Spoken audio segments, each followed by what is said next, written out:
Y de nuevo, gracias y paso la palabra a Antonio César Morón. Antonio es docente investigador del Departamento de Didáctica de la Literatura, es dramaturgo. Desde que empezamos a hablar del tema de Chernobyl con Antonio, de verdad que ha hecho en muy poco tiempo no sé qué cosas tan creativas y tan espectaculares. Ha escrito una obra dramática que se está ahora poniéndose en la escena y esperamos que para el mes de abril-mayo esté ya lista. Estudió la imagen de Chernobyl en la obra dramatizada, sus temáticas, aportaciones, inquietudes que generan estas obras. También, bueno, no, hoy nos va a compartir el mensaje sobre el uso de semántica de Chernobyl en el teatro iberoamericano contemporáneo. Te paso la palabra y ya no te quito más tiempo. Muchas gracias, Alena. Voy a intentar ser breve porque creo que bueno, se va acumulando el tiempo.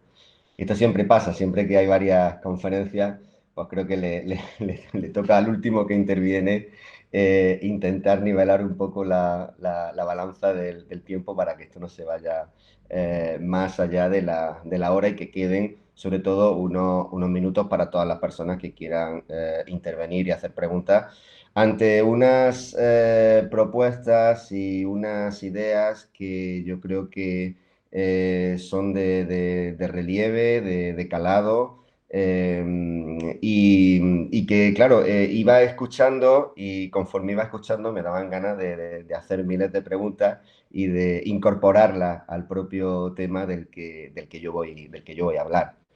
Porque hay una cita de la que yo creo que podemos, o va a partir el tema sobre el que yo voy a hablar, y es una cita de Alexeyevich que dice, Chernóbil es uno en Minsk y otro en la propia zona, y en alguna parte de Europa será una tercera cosa.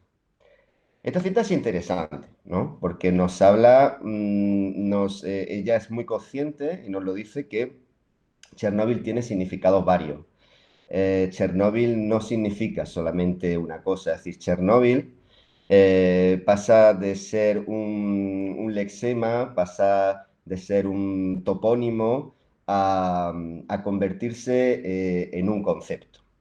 Y esto es lo interesante, ¿no? Es decir, cuando pasamos de la palabra toponímica a la generación de un concepto, lo primero que tenemos que hacer es llenar ese concepto de lo que en lingüística pues, se denominan semas, ¿no? Los semas son las unidades mínimas de significado que tienen todos los conceptos, es decir, pues podríamos descomponer todas las palabras en unidades muy pequeñas de significado y ver cómo esas palabras están compuestas. Es como la arquitectura, pudiéramos decir, de cada palabra. Claro, cada palabra tiene una arquitectura porque se va llenando a lo largo de una historia, se va llenando de esos significados mínimos, de esos semas. Y claro, una palabra como Chernóbil, pues es como que en 35 años de historia ha adquirido una cantidad de significados, una cantidad de semas que hacen de ella que pueda tener usos muy diferentes. Y la investigación que yo estoy llevando a cabo, porque bueno, todavía no la he terminado, pero quiero traer aquí algunas propuestas, es ver cómo se utiliza esa semántica o cómo aparece esa semántica en diferentes obras sobre el tema de Chernóbil y ver cómo, no solo cómo aparece esa semántica o desvelar cuál es esa semántica, sino también cuál es el uso que se hace de la propia palabra, ¿no? Porque yo creo que al final, a través de la esfera cultural, ¿no? De la semiosfera, ¿no? Que diría Yuri Lotman. Es a través de ahí como podemos descubrir muchos aspectos ocultos de una realidad.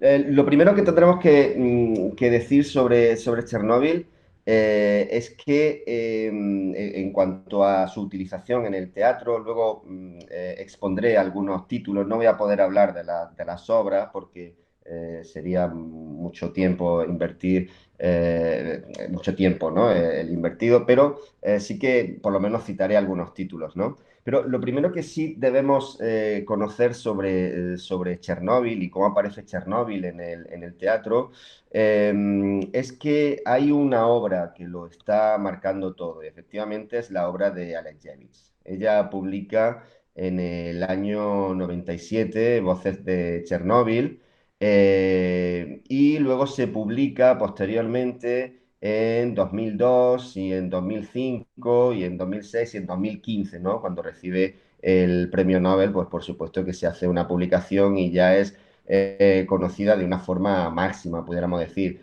Y bueno, ya no digamos a partir de 2019, que es cuando la productora HBO pues realiza esta famosa serie sobre Chernóbil, que yo creo que ha sido un éxito arrollador y mundial. Pero lo que me interesa es ver cómo esta autora, Alexievich, está marcando desde su propia obra, desde Voces de Chernóbil, está marcando la idea de lo que debe ser Chernóbil, la idea de la visión de Chernóbil. Y lo está marcando primero porque tiene la legitimidad para marcarlo. Ella es una autora bielorrusa y además es una autora, es una periodista que entra directamente a dar voz, a dar testimonio, esta es la idea, ¿no? A dar testimonio a mucha gente que evidentemente no podía tener acceso a que su voz fuera escuchada. Y es ella un poco la voz, de ahí las voces, ¿no? Ella es todas las voces de Chernóbil pasan a través de ella. Pero claro, no es simplemente lo importante aquí el testimonio, es que ella es una gran autora, ella es una gran escritora. Y cualquiera que ha cogido el libro de Voces de Chernóbil, pues en cualquiera de sus testimonios ha visto la posibilidad de una dramatización.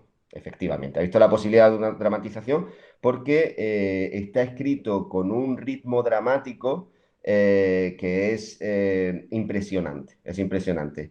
Hay una historia que sobresale por encima de absolutamente todas y una historia en la que se han basado pues casi todas las obras de teatro que posteriormente se han hecho y es la de Lyudmila Ignatenko, ¿no? La famosa historia se titula Una solitaria voz humana, ¿no? Es la historia de la mujer de un bombero que va a esos primeros instantes de la tragedia. Y evidentemente la historia es sobrecogedora, pero es sobrecogedora no por la historia en sí, esto es lo que quiero dejar claro, sino es sobrecogedor por cómo ella logra transmitir a través de la literatura esa historia.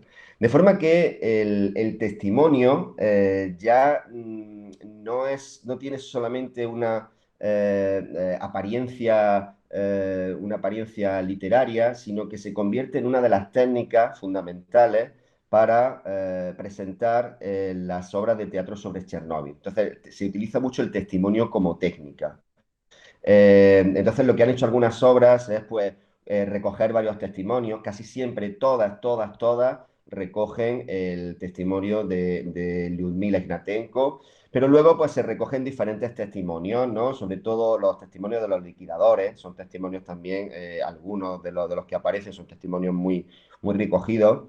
Incluso hay una obra interesantísima de un autor mexicano que se llama Nacarsi Ramos, eh, una obra interesantísima donde él ficcionaliza a la propia Alexievich recogiendo esos testimonios, ¿no? Es decir, fijaos hasta dónde se llega, cómo se genera como una metaficción o una metaliteratura, ¿no? En donde recogemos a la propia escritora recogiendo esos testimonios, ¿no?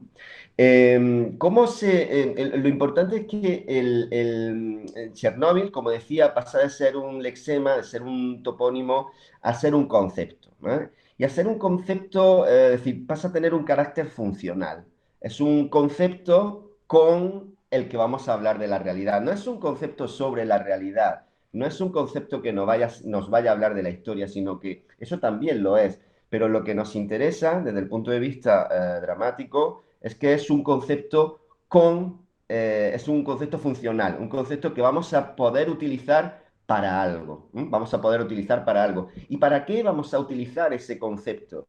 Pues fundamentalmente se ha utilizado el concepto muchas veces para establecer miradas críticas. ¿Eh? Por ejemplo, hay una obra de un autor argentino que se llama Petit Hotel Chernobyl, Petit Hotel Chernobyl, y yo recuerdo cuando estaba entrevistando al autor y me decía, no, no, si la obra no habla de Chernóbil, ¿no?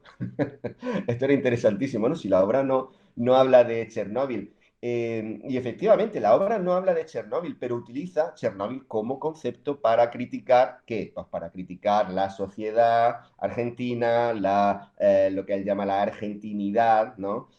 Como una forma de idiosincrasia del ser argentino. Si él hace una serie de críticas sociales para hablar de su propia sociedad y para eso utiliza el concepto de Chernóbil.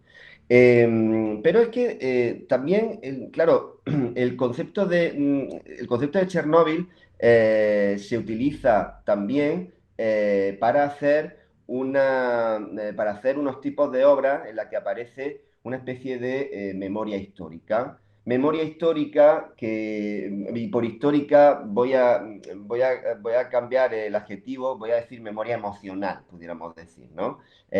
Como hace este autor argentino, pero también es como una memoria de la historia, pero desde el punto de vista de la emoción. Es decir, del recuerdo personal que tuvimos pues, cada uno de nosotros cuando vimos, por ejemplo, la caída del muro de Berlín. ¿Qué significó la caída del muro de Berlín? Esto está sobre todo en autores y autoras que vivieron, que nacieron pues, que fueron niños, ¿no? En los años 60, en los años 70, y que claro, cuando llega la caída del muro de Berlín, pues pueden tener un recuerdo, ¿no? Y pueden tener una serie de recuerdos de memoria emocional de aquella situación, ¿no? Entonces pueden hacer una mirada histórica, emocional y también una mirada cultural, porque es muy interesante que en muchas obras vamos a encontrar como una especie de mirada melancólica hacia la infancia, es decir, se va a dejar el concepto Chernóbil a un lado con toda la tragedia que se esté contando y a lo mejor pues van a aparecer música de aquel momento. Por ejemplo, va a aparecer pues La Isla Bonita de Madonna, ¿no? Que es una canción del 86. O bueno, yo mismo como autor en mi obra yo saco la versión Lili Marlene de Marta Sánchez, que también es una canción del 86, ¿no? La de La Isla Bonita me sorprendió mucho encontrarla, la encontré en una autora, Flores Valero, una autora francesa, que construyó una obra muy interesante titulada Atracción, ¿no? Sobre todo el tema de Chernobyl. Ella hace como una obra muy completa, ¿no? Desde unos niños que se están yendo en los momentos mismos de la catástrofe hasta el Chernóbil posterior, ¿no? La vuelta, aquí se ha hablado de la gente que volvió a Chernóbil, como lo que es Chernóbil hay en esa vuelta, ¿no? Y otra cosa interesante y quizás relacionada con esta idea de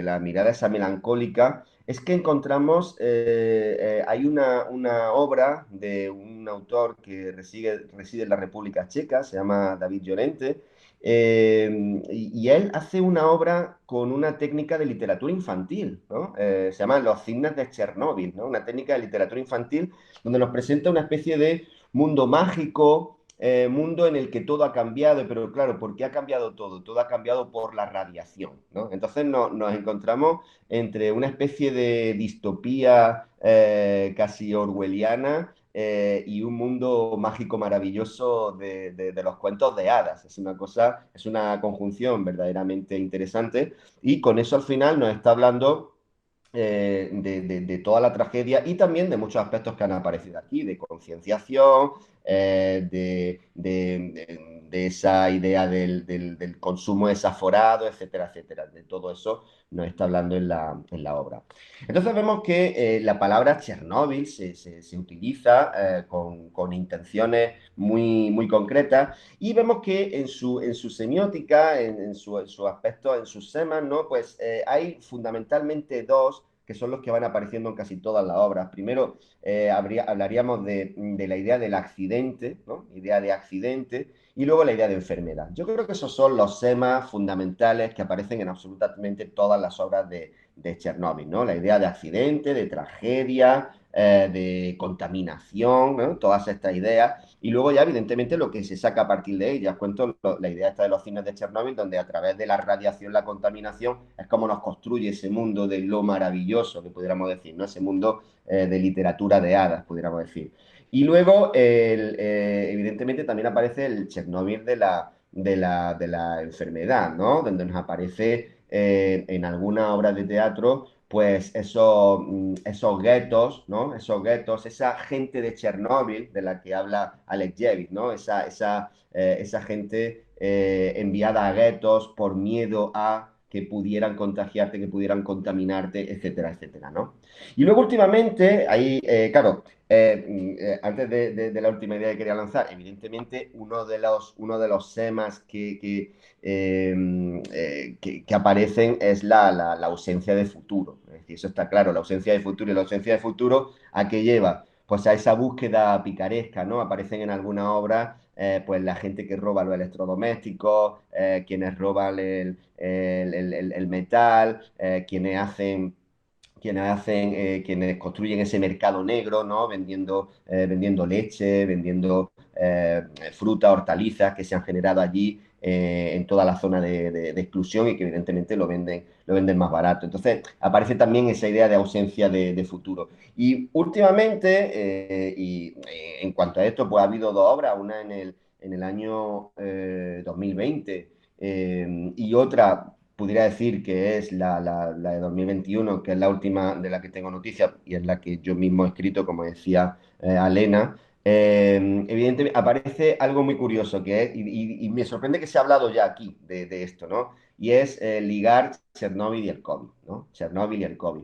Evidentemente con dos matices. Hay una obra en Madrid que se llama Madrid-Chernóbil, ¿no? Madrid-Chernóbil, y lo que hace es como lo que cuentan los guionistas de esta obra decían que, bueno, que tenían pensado hacer una obra más sobre Chernóbil con la historia de Lyudmila Ignatenko, pero que les llegó el COVID y dijeron, oye, pues tenemos que mezclar testimonios, ¿no? Y con esto hago alusión a la idea del testimonio como una técnica literaria que casi que viene impuesta o es una técnica como que todo el mundo está esperando desde que apareció el texto de Alexeyevich y ha dominado absolutamente toda la trayectoria literaria posterior o toda la visión sobre Chernóbil, ¿no? Pero luego también aparece la idea de Chernóbil y el COVID, pues en cuanto a lo que mata y no se ve, esa idea de lo que mata y no se ve, el peligro constante invisible, ¿no? Incluso también la gestión de los gobiernos, ¿no? La idea de la gestión de Chernóbil por parte del gobierno de Gorbachov, la gestión de la pandemia por parte del gobierno actual, ¿no? Aparece también ese tipo de comparativas, ¿no? En definitiva, y con esto ya finalizo, Es interesante, por aquí se ha hablado de muchísimas catástrofes, de muchas catástrofes nucleares, pero es interesante que Chernóbil es como la que está en el trono, es decir, ninguna ha tenido tanta atención, pudiéramos decir, tanta atención mediática, tanta atención de horas de televisión, tanta atención de documentales, también atención a nivel literario. Yo estoy solamente comentando algunas obras de teatro iberoamericano, ¿no? Pero evidentemente pues se podría entrar en teatro en inglés, es decir, que se podría hacer una investigación mucho más amplia, mucho de mucha más envergadura, pudiéramos decir, que para eso ya se necesitaría un equipo completo, ¿no? de especialistas, porque eso sería ya una investigación muy amplia. Pero es como que Chernóbil está en el trono, ¿no? En el trono de las grandes tragedias. Me pregunto el por qué, me pregunto el por qué. Y quizá una de las respuestas, y aquí quizá vayan a dar la respuesta de manera más acertada que la pueda dar yo, ¿no? No soy sociólogo, pero quizá una de las respuestas es que Chernóbil tuvo o significó una especie de amenaza para Europa, ¿no? Y una especie de amenaza y de culpa por una gestión que se estaba haciendo en ese imperio que decía Rafael de aquella antigua Unión Soviética, ¿no? Es como, oye, esa amenaza, toda esa cuestión política del intento de taparlo, el que apareciera, es que si lo pensamos como muy teatral, es como se presenta, es un conflicto en sí mismo, es decir, no hay que imaginar mucho para ver ahí el conflicto, ¿no? Entonces, es toda esta idea, ¿no? Que trajo el final de la Guerra Fría, la caída del muro de Berlín, fue todo una sucesión de acontecimientos que hacen que Chernóbil pues, despierte el interés por absolutamente cuestiones sociológicas, cuestiones históricas, cuestiones que tienen que ver, como hemos visto también, el recuerdo de los años 80. Cada uno le despierta Chernóbil interés por algo, por alguna razón. Y para que veamos, ¿no? Es decir, si leyésemos los títulos de las obras, y con esto ya sí que voy a ir terminando, por ejemplo, simplemente para leer los títulos, una cosa que se puede destacar es que la palabra Chernóbil aparece en todas, ¿no? La plegaria de Chernóbil, Petit Hotel Chernóbil, Chernóbil Paraíso Natural, Los Cines de Chernóbil. Hay una que cambia, ¿no? La esperanza de un bosque brotando de mi cadáver, ¿no? Esta es de una obra mexicana. Carré de Chernóbil, Atracción, ahí también cambia. Madrid Chernóbil. Luego, hojas negras, bosque rojo. Bueno, ahí tampoco aparece, bueno, aparece la idea del bosque rojo, ¿no? Es decir, se liga a Chernóbil. Pero sí que, por ejemplo, que está en la última obra, que es mi obra, en el montaje, sí que le dije al director, digo, mira, vamos a poner Chernóbil, ¿por qué? ¿Y por qué aparece Chernóbil? Porque Chernóbil tiene algo que atrae, tiene algo que te atrapa, es como un punch, ¿no? Es un punch, está cargado de un montón de semántica y es algo que te envuelve y que atrae lectores, espectadores, es decir, siempre que aparezca la palabra Chernobyl es como que la gente se acerca. Y claro, mi reflexión final es, bueno, ¿cuándo dejará Chernóbil de estar en ese trono, ¿no? Esperemos que no sea porque ha llegado otra gran tragedia. Es decir, aquí se ha hablado mucho del medio ambiente, de la necesidad de concienciación, etcétera. Pues la idea, esperemos que Chernóbil no sea destronada porque llega algo más fuerte que Chernóbil, ¿no? Y con esto quería finalizar mi intervención. Gracias. Muchas gracias,